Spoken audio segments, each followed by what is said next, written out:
used to people being cowards. Not like us, we stand firm and open. You can come to my register and say anything you like.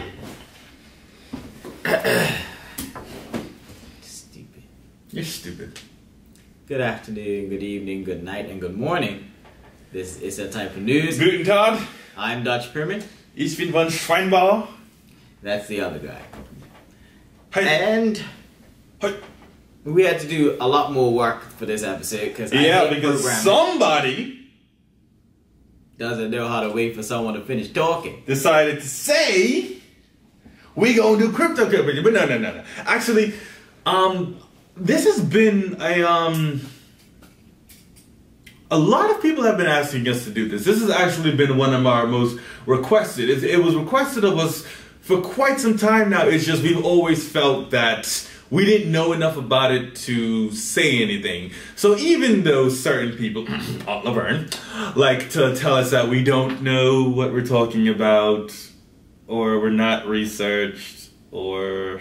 Well, that's why you learn, pal. This is why we learn, because we actually, well, not because... I have my notes right in front of me. And my notes are on here, because I'm a bit more in the modern day age then. And I'm going to tell you, I hate programming, I hate math. I hate math like the devil hates Jesus. What our main consensus was after speaking to two gentlemen that came forward who had expertise on the subject and had different opinions. So we're not, because a lot of people, when they research with a already perceived notion, and they research with like-minded people. True research is getting both sides of the story. We spoke to one gentleman that was more, I don't know if this is the best idea, and then we spoke to another gentleman that was more, this could be great if implemented properly.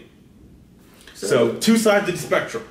With cryptocurrency, obviously, it's something that you should be very timid about.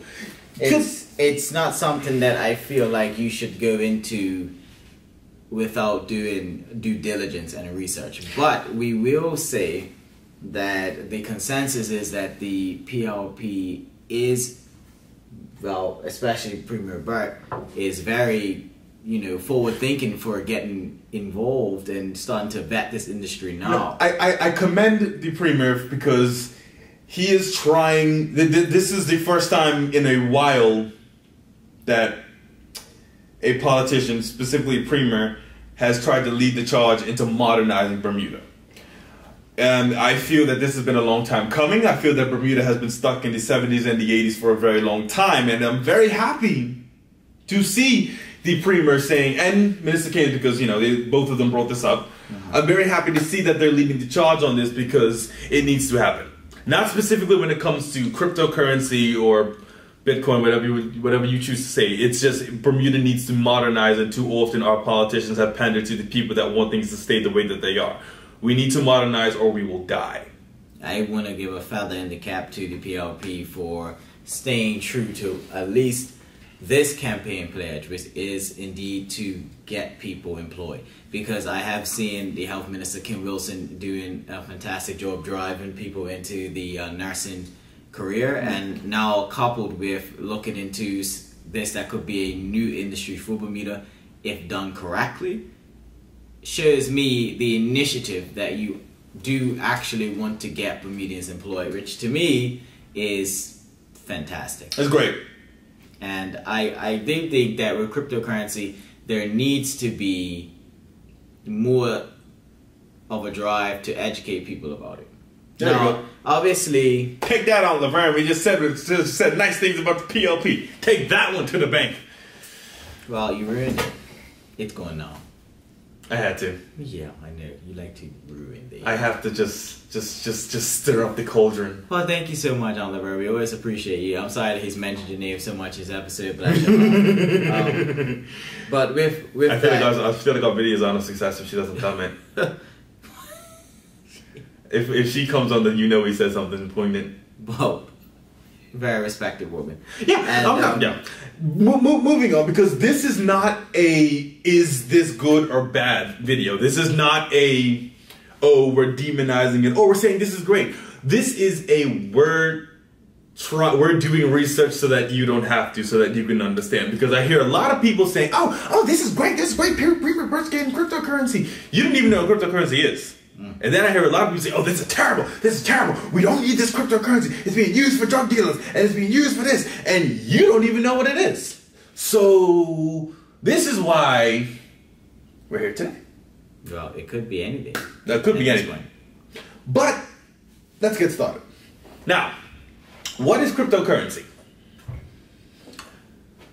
It's just that. It's digital money, essentially. Of course, there are several. There's Bitcoins, Litecoins, yeah. Dogecoins.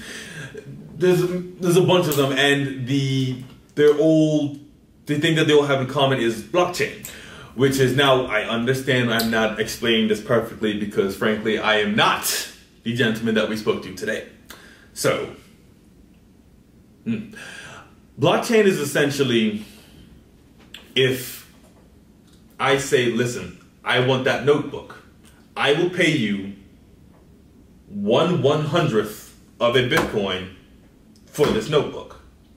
Yeah. He says yes. That transaction happens, and then the blockchain is like, yes, this happened. It's essentially a register or a receipt or a proof of purchase, or just to say this happened. This went down. It's a encrypted register of the transaction, like an Excel spreadsheet. Yeah, but the big part of it is that it's a security measure. So exactly. Let's say I reject Trey's transaction down the line, and I say, you know what, let's use Bitcoin because it's a cryptocurrency. Yeah. If I say we agreed on 1 Bitcoin for this notebook, that's an expensive notebook. Yeah, 2 years down the line, I say, you know what, I feel like this is worth 2 Bitcoin. Or let's say 2 years down the line, the Bitcoin value decreases.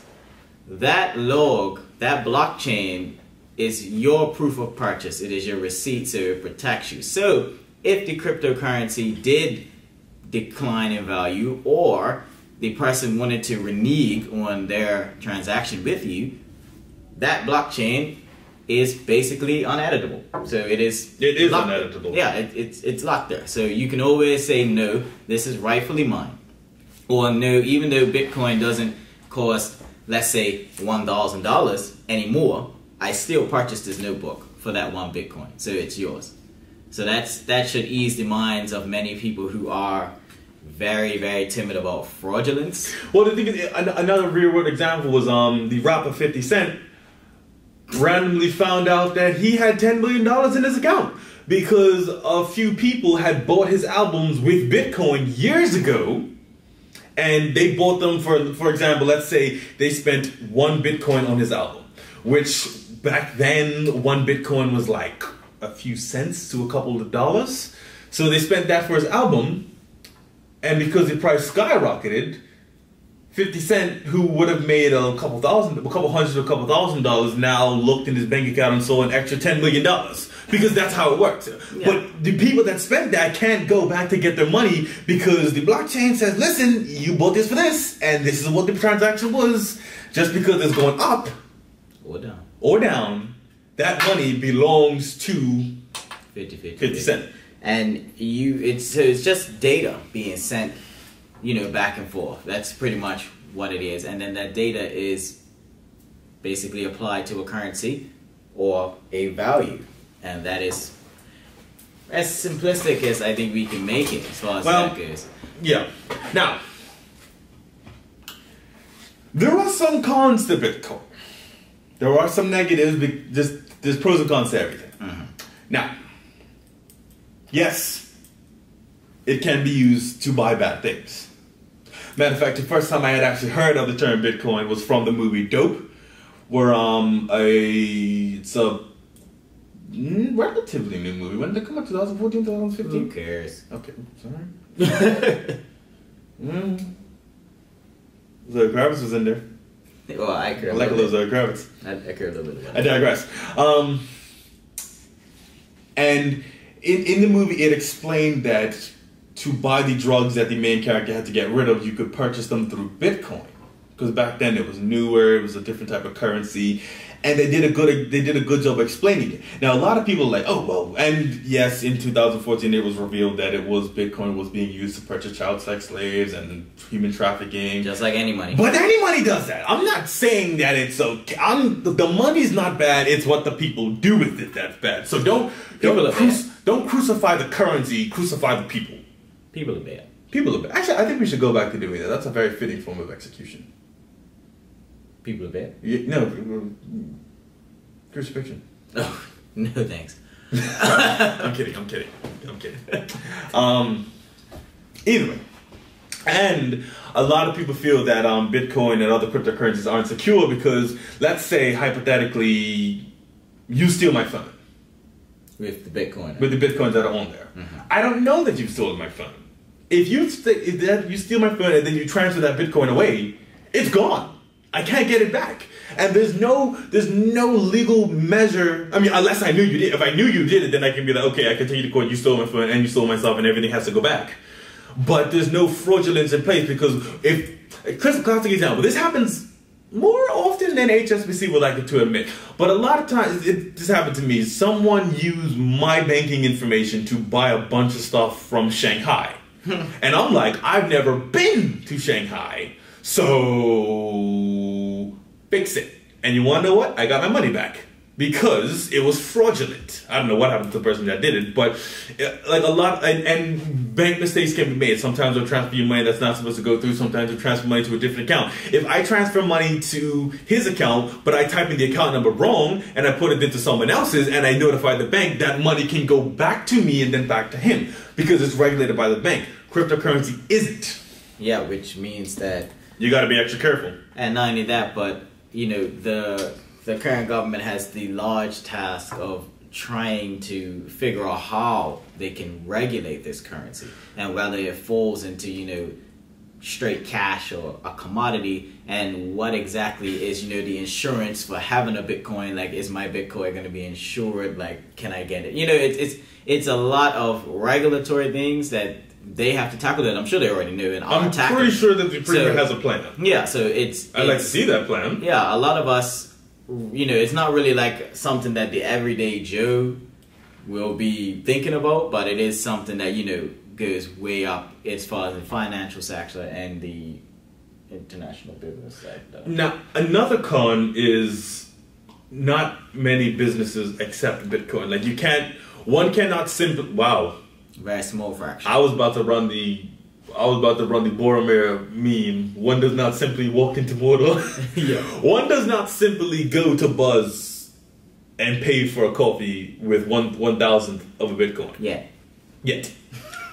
But some companies do accept it. So with the Premier's deal, I would hope that he will be targeting those companies to indeed come down here and do business. Because if we had a group of, if we accepted this cryptocurrency and things were done in a way that it was all, you know, regulated by the government, because you can tax it. A lot of people say you can't tax it. It's a nightmare. Well, okay, let me rephrase that. It's a nightmare for the IRS, but that's actually one of the main reasons why a lot of cryptocurrency companies or people are trying to leave. Now, the difference between the companies and the miners is the miners are the ones that make the stuff. The companies are just simply the ones that use the stuff. Mining Bitcoin in Bermuda will never happen. Never. Which is fine. Because it takes an insane amount of power to do it. I mean, like, damage to the environment, like people could die insane amount of power, because they do it in Mongolia, they do it in northern New York, they do it in Canada, they do it in... Yeah, but I don't think the Premier is even interested in that. No, I'm just trying to explain it, you know, because these are places that have low electricity costs because you need a bunch of supercomputers and you need a bunch of power to do it. If you were to mine a Bitcoin down here, it will cost more to mine it than you would actually get out of spending it. It's that bad. Our electricity prices are insane. Yeah, and I guess it's also something to do with a question of our framework when it comes to our history of introducing new avenues of an economy. You know, we tend to kind of be behind the ball when it comes to preparing our population to enter into a new form of of revenue or a new growing industry, because with reinsurance, we kind of, we were a bit, as far as the education goes, it wasn't too much emphasis kind of put on that in that time. And now, what emphasis needs to be put on now is, like the gentleman what you said earlier today, we need more programmers. Yeah, and that's the thing. It's like, I understand that it's easy for somebody to look at the nursing, the amount of nurses and say, oh, I need more nurses. Let me do a drive for that. It's a bit easy to calculate that need versus having a brand new industry kind of dropped in your lap and kind of say, okay, what are we going to do with that? But as a whole, we could be better prepared. Mm-hmm. As a whole, we could be better prepared with technical skills, because we do have a significant amount of resources here as far as finance goes. So there's no reason why we should not be trying to push our college to be international, or the college itself pushing to be international. Or, as it was mentioned to us by the gentleman earlier, why don't we have a medical school here when our island compatriots do have medical schools? Or why don't we have, like a booming technical school, so that when these new industries do come along, our population is prepared to employ itself. Essentially, yeah. Not have the government seek employment for you, but a population that can seek employment for itself. Because if this Bitcoin thing, this cryptocurrency does take off, do we have a significant amount of programmers at that level that can get employed in that industry? Probably not. So this is what we need to do better. We need to do that better. And as far as international business, we need to make sure that, we are attractive enough to get people to put boots on the ground here to stimulate our economy. So we have a lot of framework issues that we need to sort out first in order for this cryptocurrency to really impact us job-wise and economy-wise. I mean, I think it could be revolutionary for us, but that could be hampered by our own pre-existing problems that we've had with implementing new industries. So that's our challenge to the current government. Get on that, because that's what needs to be gotten on. They need to get on a lot of things, but they're doing all right so far. Yeah, with cryptocurrency, it's a good step in the right direction, and I do feel like it could indeed become the future, because like we've seen, cash itself is becoming almost obsolete. Everyone is paying with, gift cards or warranty cards. I mean, if you really think about credit cards, debit cards. What determines the value of something? How much we want it, right? Yeah, and the framework of society, really.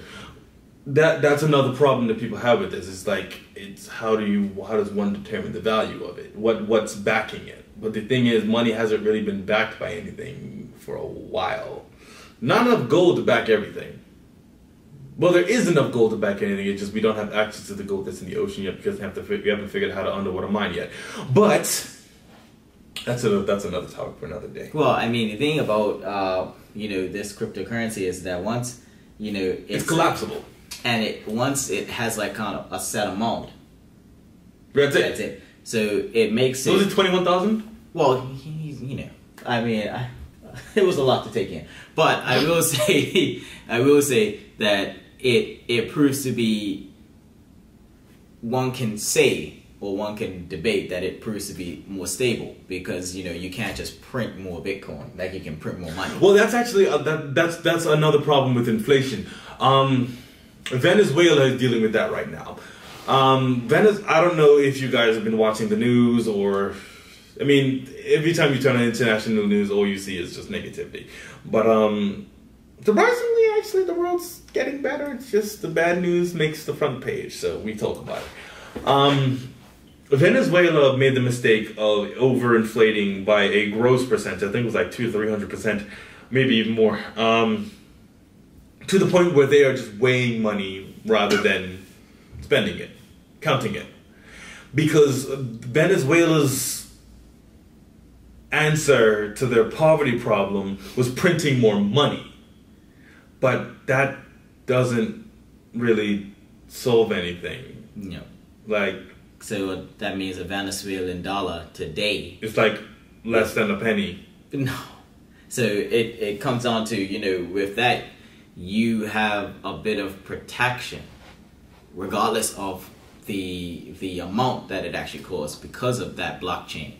So it's global. So once you're engaged in this cryptocurrency and you, let's say every country in the world adopts this cryptocurrency where you're able to pay. That's one of the biggest attractive things about it. It's universal. It's global. It's like if what you purchase in Singapore with the Bitcoin, like you can purchase something in Singapore for Bitcoin, you can purchase something in America for Bitcoin.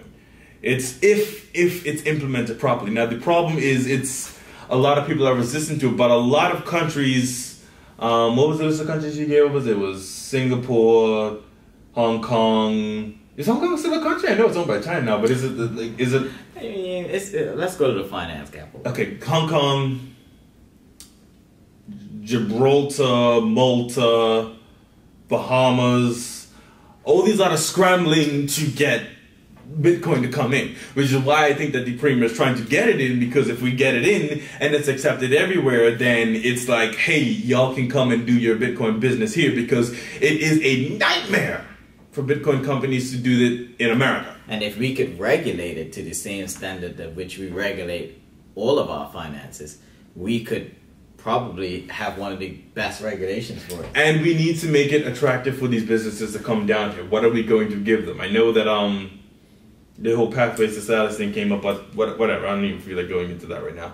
But it's okay. What does Bermuda have to bring them down here? Okay, it's a low tax jurisdiction. It's not tax haven. It's a low tax jurisdiction. Okay, that's a good reason to come down here. It's a beautiful country. That's a good reason to come down here. However, we have to look at the negatives of Bermuda. It's very high living rate, very high rent rates, very expensive to do anything down here. So we need to find a way to incentivize and to push people to come here. Like I said, I'm sure the premier has a plan. I would like to see it because I haven't seen anything yet. But if he's doing it, then I would certainly hope he's got a plan. Well, yeah, and it's a very huge jump, like to go from, it's a huge jump, tourism and international business and reinsurance to cryptocurrency. You went from... I think we have to shift as a country for that, because right now we have a very huge, debate about immigration going on here, where a lot of folks are not too keen on, outside workers coming in. First of all, there's not even enough Bermudians, so I don't even want to hear any of that. Well, crap. And the thing is, regardless, it's also an industry that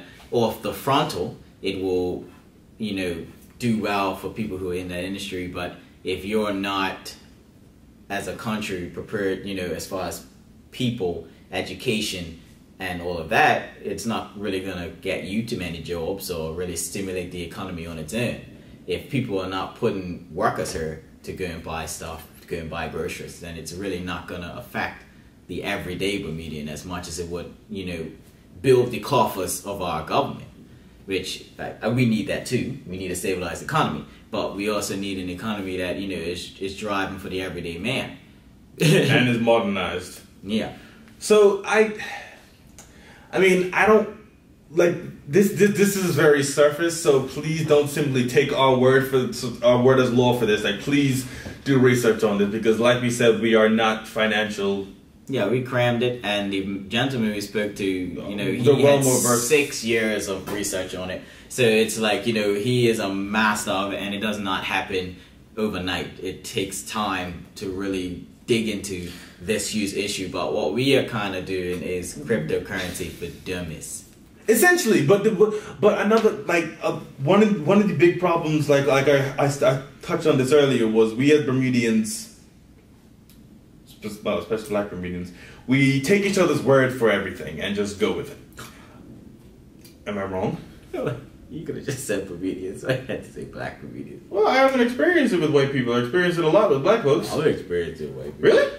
I rescind my statement. Yeah. People. I feel like we in this country have a very unique mixing pot of island culture, and you will find that the lines get very blurred with certain. So please don't take our word as law. Do some research on this. We did our research on it. This is what we presented to you. Now it's still gonna be a while before we understand it, but do the research yourself, because how do we get smarter? We research things. It's kind of just like, it's kind of just like the America's Cup for the OBA. It's kind of like something that is used to stimulate the economy. But it's exactly like the America's Cup for the OBA. It's not a guaranteed thing. Return. And it's something that... It's also like the Gaming Commission. You have to, and you also have to really look at it like, okay, this cryptocurrency, America's Cup, all of these things are brought in to kind of stimulate the economy. But if we as a country are not willing to take our nets out and catch it, because if you want to have a successful career in this industry, then you got to know that programming is your route to go. Yeah. And you might not be the first on the curve for it, because obviously it's a new industry, and our government is kind of really working to get it set. But there could be a legacy program that I think we as Bermudians really should be kind of asking for, where it's like, if you have a Bermudian that has the education, why not just peg them to an expat until the time comes where they are skilled enough to do that job, and then phase that. Well, that's exactly what Dunch and Shute said that they were going to try to do with the Gaming Commission. Yeah. Their whole goal was to bring in the Americans and the other people, not specifically Americans, bring in people from around the world, let them teach the Bermudians to do it, and then phase the old ones out and put the Bermudians in. I think that I think if we put emphasis on Bermudian programming, I think, well, even I probably would have done it if I was younger and I would have known. I like working with computers. I think I would have been great at something like that, but the opportunity wasn't passed to make sure that our education system is catered to technical skills. Because technical skills are the future. And our archaic school system, I'm not saying Bermuda's archaic school system, it's the global archaic school system. Kids don't learn anything. And name one thing you learned in high school. Certain kids, but I do feel like it's certain. Like, you have kids that are more analytical, yes, who fall into that category of lawyer, doctor, and all of that. And I feel like that school system is fine. I feel like every school system could be updated and improved, but I feel like an analytical approach is fine for some. But there needs to be that option for those who are not analytical to be able to pursue you, because I feel like a country is crippled, and I feel like we're feeling that pressure now. A country is crippled when it has a lack of technical skilled population and a lack of innovation. And I stress the reason why I made the America's Cup analogy is because it's not a silver bullet, and I feel like cryptocurrency by itself is not going to make as big of an impact in our country as it might seem without us altering the framework of how we do things. Because the whole job issue and the whole employment issue is deeper than that. And I feel like it comes down to how are we incentivizing people to come here to work. Because we need that. Because any Bermudian that wants to open a business here understands that with less people, there's less options. With less people, there's less chance of revenue. So we need to figure out how we can get people from elsewhere to come here and spend money here, so that when a Bermudian starts a business, they're not just catering to 65,000 people. They could be catering to 100,000 or 200,000 people who are just passing through. And really and truly, we have to look at that situation of legacy. Like, there is Bermudians here who want to do certain careers, and there needs to be a much smoother pathway etched out. And I know that this might come across as a criticism, but it is a criticism. We have always had governments who have said we want to tackle employment and all of that, but have consistently failed to outline pathways to these jobs. There is no reason why I should walk into Hamilton Princess or South P or any hotel and see a waiter that's foreign, and I have unemployed Bermudians. Not saying that we have a problem with foreign people working. It's just, I don't. But at the end of the day, we would be last pick if we went to the country. So it's nothing personal, but it's just, again, this is who we have to cater to, the people that are here to contribute to this island, and we need to make it more appealing to do that. You know what I mean? So I have no problem against. I have no problem with it either. I would certainly hope that the premier gets the education minister involved with, you know, getting kids more,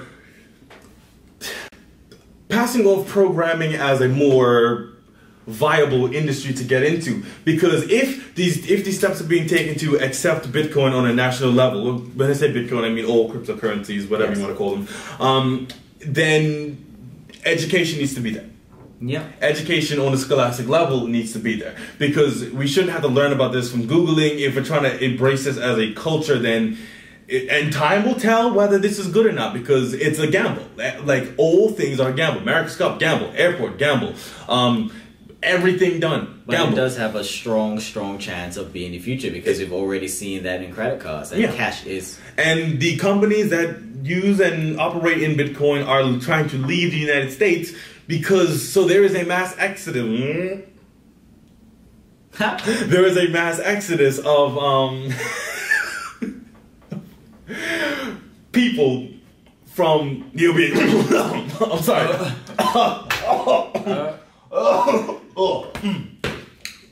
What was that?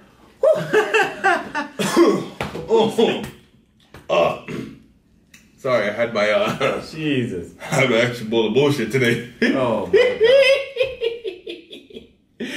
I couldn't resist. I'm sorry. I love you, Dad. Yeah, there's a max exodus of companies from America that are using and embracing Bitcoin, because, like I said earlier several times in the video, it is a nightmare to regulate and function properly in America. So they're trying to leave. They can come here, or they're either gonna go here, Singapore, Hong Kong, Gibraltar, Malta. I know Malta's a big one. Bahamas, but yeah, let's get some of them here. I feel like instead of just a pinpoint, they just drive this point home. Technical skills. And do your damn research. Medicine. Okay? Because I believe that those are things that we could do here. And I do believe that we as a country, we do intend to do well in things, but we don't necessarily put the preparation to fully get the best reward from it. And I feel like with cryptocurrency, I feel like it is a good gamble to make. I do think that Mr. Burt and Mr. Caines are onto something as far as making that gamble. But I do feel like the framework issues have to be outlined and tackled in order for us to really get a sustainable outcome from that. So hopefully this helped you guys understand cryptocurrency. Well, I hope this doesn't help you understand cryptocurrency, because if you understand everything you need to know about cryptocurrency from this video, then we did a good job. No, something's wrong with you. There's something wrong with you. A lot's wrong with me, bro. I know. But yes, please do more research. Please, because like we said, we're not perfect. No. We don't know everything. But we just want you to understand that there are concerns to have, and there are big decisions being made around us, and we need to make sure that we are abreast to the pros and the cons of the situation. That's what did you read the dictionary this morning? Was that the word of the day on the app? Abreast. A pie. A wing. But yes, thank you so much. I can't follow up my own joke. But please, by all means, cryptocurrency, good or bad, is really based on your research and your personal preference, what you believe. But please get the facts before you rush to support or tear something down. Anything from you? Oh. I'm so mad at you right now. Anyway, what we doing the next one on, sir? Well, we're gonna just choose that, okay? We're gonna choose that. We're gonna end it. You're not gonna throw us under the bus to the topic. Let us know what you'd like to talk about next time. I was saying maybe we should talk about the candidates for 22 and 25. Yeah, well, we can talk about that. But let us know.